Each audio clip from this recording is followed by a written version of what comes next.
ಕರುಣೆಗೆ ಬೆಲೆ ಇದೆ, ಪುಣ್ಯಕ್ಕೆ ಫಲವಿದೆ, ದಯವ ತೋರುವ ಮಣ್ಣಿನ ಗುಣವಿದೆ.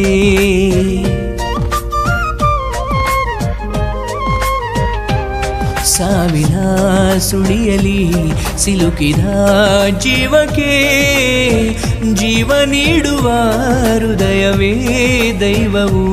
ಹರಸಿದ ಕೈಗಳು ನಮ್ಮನ್ನು ಬೆಳೆಸುತ್ತಾ ವಿಧಿಯ ಬರಹವಾಗಿ ಮೌನದಲ್ಲಿ ನಮ್ಮನ್ನು ಕಾಯುತ್ತಾ ಪ್ರತಿಫಲ ಬಯಸದೆ ತೋರಿದ ಕರುಣೆಯು ಮೊದಲು ಮನುಜನೆಂಬ ಸಾರ್ಥಕತೆಯ ನೆಮ್ಮದಿ ತರುವುದು, ನೆಮ್ಮದಿ ತರುವುದು.